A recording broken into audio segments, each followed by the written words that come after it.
Hi friends, இன்றைக்கி Sunday காலையில் என்ன டிஃபன் செய்யணும்னு தெரில. ஆனால் பசங்க வந்து சப்பாத்தி குருமா கேட்டிருந்தாங்க. அதுக்காக சரி சப்பாத்தி குருமா செய்யலான்றதுக்காக ஃபஸ்ட்டு மாவு பிசைஞ்சு ஊற வச்சுட்டாங்க. மாவு ஊற கேப்பில் நம்ம குருமா ரெடி பண்ணிடலாம். வாங்க பார்க்கலாம் குருமா எப்படின்ட்டு.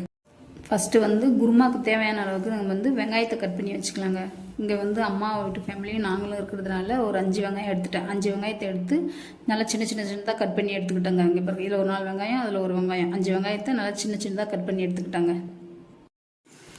நெக்ஸ்ட்டு வந்து குருமாவுக்கு வந்து நான் 1/2 மூடி தேங்காய் எடுத்துருக்கேங்க. அந்த 1/2 மூடி தேங்காய் வந்து தேங்காயிலேருந்து கீறி குட்டி குட்டியாக கட் பண்ணி எடுத்துக்கிறேங்க மிக்சியில் அரைக்கிறதுக்கு. குருமானால தேங்காய் தானே தேவைப்படும். 1/2 மூடி தேங்காய் எடுத்துருக்கேன். நீங்கள் தேவைப்படுற அளவுக்கு நீங்கள் தேங்காய் எடுத்துக்கோங்க. நான் 1/2 மூடி தேங்காய் எடுத்துருக்கேன். 1/2 மூடி தேங்காய் எடுத்து கட் பண்ணி குருமாவுக்கு தேவையான அளவுக்கு தக்காளி எடுத்துருக்கேங்க. தக்காளியை வந்து நம்ம மிக்சியில் அரைச்சிக்கலாம். அதனால் வந்து நான் ஒரு 5 தக்காளி எடுத்து பெருசாக கட் பண்ணி வச்சுருக்கேங்க அரைக்கிறதுக்கு. இவருங்க 5 தக்காளி நல்லா பழமாக எடுத்துருக்கேன். தக்காளி 5 வெங்காயம், 5 தக்காளி குருமாக்கு எங்களுக்கு தேவையான அளவுக்கு நான் எடுத்திருக்கேன். இப்போ வந்து நம்ம குருமாக்கு வந்து மசாலா அரைக்க போகிறோம். என்னன்ட்டு போடுறோன்னு பார்க்கலாம் வாங்க. தேங்காய் 1/2 மூடி தேங்காய் வெட்டி வச்சுருந்தாங்க, அதை சேர்த்துக்கிறேன். 1/2 மூடி தேங்காய், ஒரே ஒரு பச்சை மிளகாய் எடுத்துக்கிட்டேன். ஒரு பச்சை மிளகாவை வந்து 2ஆக கட் பண்ணி போட்டுக்கிறேன். ஒரு பச்சை மிளகாய் 2ஆக கட் பண்ணி போட்டதுக்கப்புறம் பெருஞ்சீரகம் வந்து இந்த ஸ்பூனால் நான் 2 ஸ்பூன் போடுறேங்க. ஏன்னா வந்து இது ரொம்ப சின்ன ஸ்பூனாக இருக்குது. அதனால் வந்து பெருஞ்சீரகம் வந்து இந்த ஸ்பூனால் 2 ஸ்பூன் போடுறேன். அதுக்கப்புறம் நம்ம கட் பண்ணி வச்சுருந்தேன் பாருங்கள் தக்காளி, பழமாக 5 தக்காளி கட் பண்ணி வச்சுருந்தாங்க. அந்த தக்காளி அது கூட சேர்த்துக்கலாம். இங்கே பாருங்கள் தக்காளி, தேங்காய், பச்சை மிளகா, பெருஞ்சீரகம், தக்காளி, அதுக்கப்புறம் வந்து ஒரு பட்டை, 2 ஏலக்காய், 3 லவங்கம். இதுதாங்க இது அரைக்கிறதுக்கு தேவை. இப்போ இது கூடவே வந்து பொட்டுக்கடலை சேர்த்துக்கலாங்க. இங்கே பாருங்க பொட்டுக்கடலை இல்லை முந்திரி சேர்த்துக்கலாம். நான் வந்து முந்திரியில் பொட்டுக்கடலை சேர்த்துக்கிறேங்க. பொட்டுக்கடலை சேர்த்து இதை வந்து நம்ம மிக்சியில் வந்து நல்லா மழை அரைச்சி எடுத்துக்கலாம். இதுதாங்க குருமாக்கு வந்து சாந்தே. தேங்காய், தக்காளி, பெருஞ்சீரகம், பச்சை மிளகா, பொட்டுக்கடலை, பட்டை, லவங்கம், ஏலக்காய், இதை தாங்க போட்டு இப்போ நான் அரைச்சியாச்சுங்க. நெக்ஸ்ட்டு வந்து இப்போ வந்து நம்ம குருமாவை தாளிச்சிடலாங்க. எப்படி தாளிக்கிறேன்னு பார்க்கலாம் வாங்க. வானல் வந்து நல்லா ஹீட் ஆனதும் அதுக்கப்புறம் வந்து நம்மளுக்கு தேவையான அளவுக்கு நம்ம எண்ணெய் சேர்த்துக்கலாம். தேவையான அளவுக்கு எண்ணெய் சேர்த்ததுக்கப்புறம் இதுலேயும் நான் வந்து கொஞ்சமாக பெருஞ்சீரகம் தாங்க சேர்க்குறேன். வேறு எதுவும் சேர்க்கல.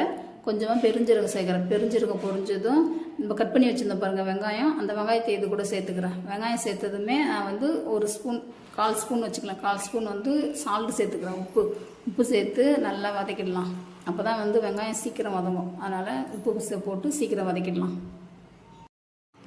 வெங்காயம் நல்லா வதங்கினதுக்கப்புறம் நம்ம வந்து இதில் 1/2 ஸ்பூன் இஞ்சி பூண்டு பேஸ்ட்டு போடலாங்க. நான் வச்சுருக்க ஸ்பூனால் 1/2 ஸ்பூன் இஞ்சி பூண்டு பேஸ்ட்டு சேர்த்து வெங்காயமும் இஞ்சி பூண்டு பேஸ்ட்டும் நல்லா வதங்கணும். அந்த இஞ்சி பூண்டு பேஸ்ட்டு வாசனை போகிற வரைக்கும் நல்லா வதக்கி விடுங்க. இங்கே பாருங்கள் இஞ்சி பூண்டு பேஸ்ட்டு வதக்கினதுக்கப்புறம் இப்போ வந்து நான் வந்து ஒரு கைப்பிடி புதினா போட போகிறேன்.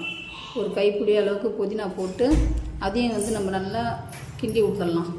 இங்கே பாருங்க புதினா போட்டு நல்லா கிண்டி விடுங்க. எண்ணெய் பிரிஞ்ச வரைக்கும் நல்லா கிண்டி விட்டதுக்கப்புறம் நம்ம அரைச்சி வச்சுருந்த பாருங்கள் சாந்து, அந்த சாந்தை வந்து இதில் சேர்த்துடலாங்க. இதில் சேர்த்து நல்லா அந்த மசாலா, இஞ்சி பூண்டு வெங்காயம், அந்த மசாலாலாம் ஒன்று சேர்கிற அளவுக்கு நல்லா நம்ம வந்து கிண்டிகிட்டே இருக்கணும். சாந்து கொஞ்சம் லைட்டாக எண்ணெய் பிரிஞ்ச அளவுக்கு நம்ம கிண்டிகிட்டே இருக்கணும். இல்லைன்னா அந்த சாந்தோட பச்சை வாசனை வந்து போகாது.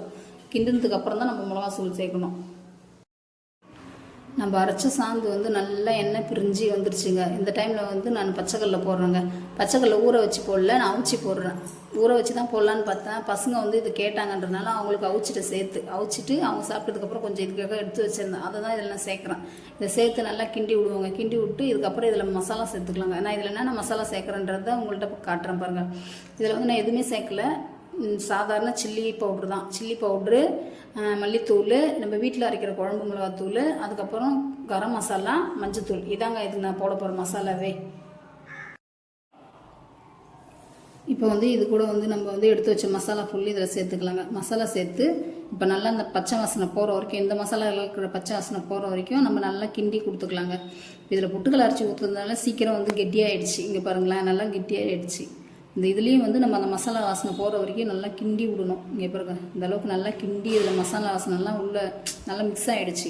இந்த டைமில் வந்து நம்ம என்ன பண்ணிக்கலாம், நம்ம குழம்புக்கு குருமாக்கு தேவையான அளவுக்கு நம்ம தண்ணி சேர்த்துக்கலாம். நான் வந்து இந்த வானல் ஃபுல்லும் வைக்க போகிறேன் தண்ணி. ஏன்னா நிறைய கூட்டம் இருக்கிறதுனால வானல் ஃபுல்லும் வைக்க போகிறேங்க தண்ணி. இங்கே பாருங்கள் இந்த அளவுக்கு வானல் ஃபுல்லும் தண்ணி வச்சுட்டு நல்லா அந்த மசாலாலாம் கரைச்சி விட்டுக்கிட்டேன். நல்லா கெட்டியாக இருந்துச்சுல்ல, தண்ணியில் நல்லா கரைச்சி விட்டுக்கிட்டு தேவையான அளவுக்கு இது வந்து உப்பு சேர்த்துக்கிட்டேன். குழம்புக்கு தேவையான அளவுக்கு உப்பு சேர்த்து நல்லா அதையும் நல்லா கிண்டி கொடுத்து மூடி போட்டு மூடி வச்சிடலாங்க. மூடி போட்டு மூடி வச்சதுக்கப்புறம் ஒரு கொதி வந்ததுக்கப்புறம் ஓப்பன் பண்ணி பார்த்தேன். எப்படி இருக்குதுன்றதுனால. இங்கே பாருங்கள், மூடி போட்டு மூடிட்டேன்.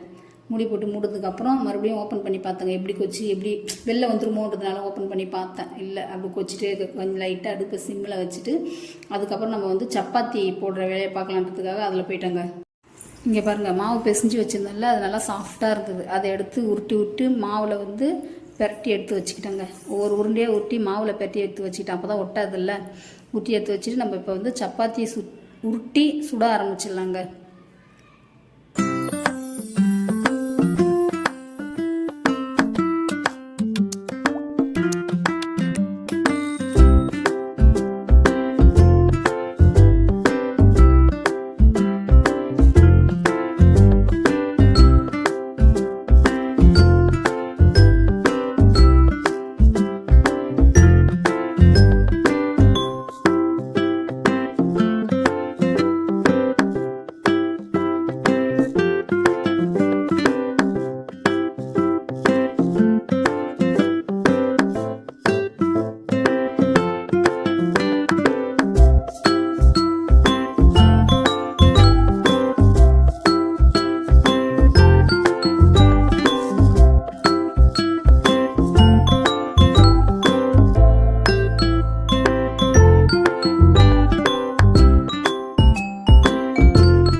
இந்த பக்கம் சப்பாத்தி போட்டுகிட்டே இருக்கும்போது இந்த பக்கம் குருமா ரெடி ஆகிடுச்சுங்க. குருமா நல்லா கொச்சிருச்சு. இது மேலே வந்து கொஞ்சமாக கொத்தமல்லி தூவி குருமாவை நல்லா கிண்டி விட்டுட்டோங்க. குருமா நல்லா கொச்சி கட்டியாகிடுச்சு. பார்க்கவே சூப்பராக இருந்தது. குருமா டேஸ்ட்டும் அவ்வளோ சூப்பராக தாங்க இருந்தது.